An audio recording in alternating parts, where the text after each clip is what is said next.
Кайырлы күн достар. Бүгүн сиздерге балды торттун рецептимен бөлүскүм келип тур. Жасалуу өтө оңай, дәми де өтө дәмдүү чыгады. Ал ендеше видеонун соңуна чейин көрүңүздөр. Алдымен бизге керектүү заттарыбызды дайындап алабыз.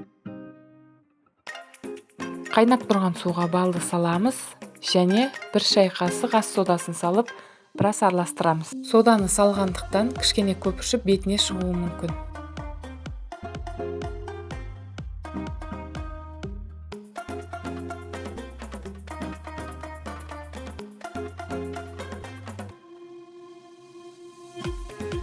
Балды да көп устамайбыз.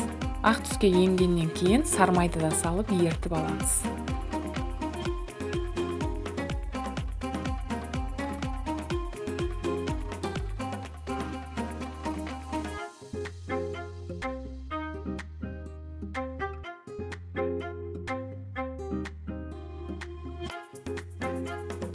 Кийинен жумуртканын өзүн орточо жылдамдыкта миксерлеп алабыз.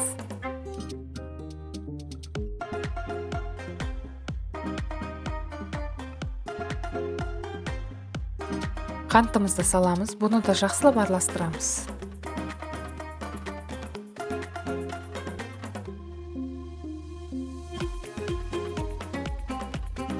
Сууган соң эритилген балыбыз менен сары майыбызды салабыз. Ыстыктай салып коймоо керек, себеби жумурткабыз писип кетүү мүмкүн. Унубузду электен өткөзүп, жакшылап аралаштырабыз биркелки кетип.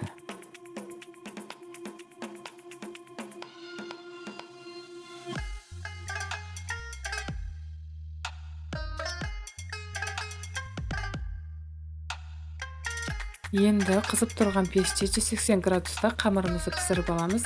Осындай формамен өлчеп аламыз. Егерде ожауларыңыз үлкен болса, бір немесе 2 ожау куюп пісіріп ала берсеңиздер болады.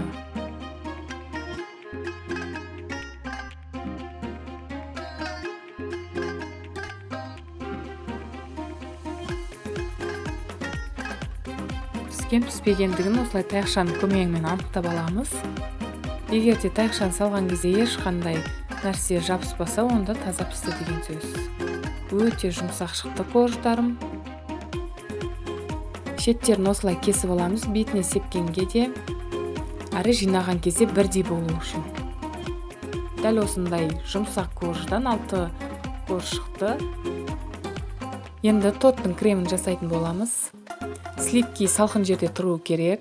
Кичине миксерлеп және коютулган сүт костун, сахарный пудра костун, барлыгын жакшылап миксерлеп аламыз коюу болганча.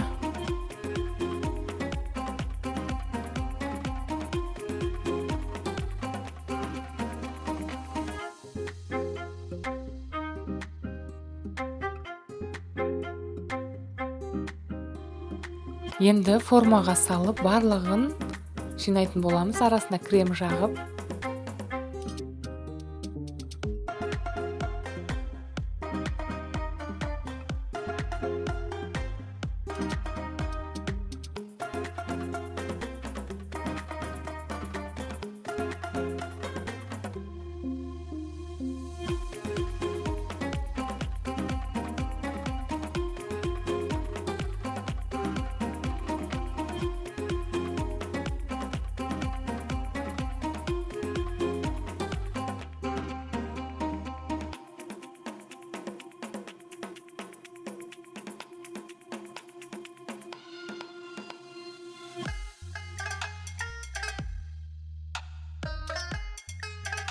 Сыртына кремин жак болгон соң холодильникке 1 саатка коюп коябыз. Креми жакшы сыңуу үчүн. Енді сандеүүнү өздеріңіздің эркилериңиз, калай жасасаңыздар да өздеріңиз билесиздер.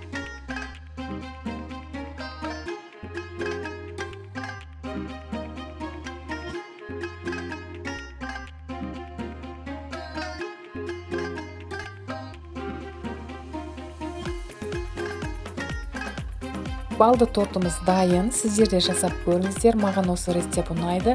Өте жақсы шығады. Дәмі де әдемі болады. Сиздер де жасап көрүңүздөр. Сиздермен болған Айгерім Болысбек.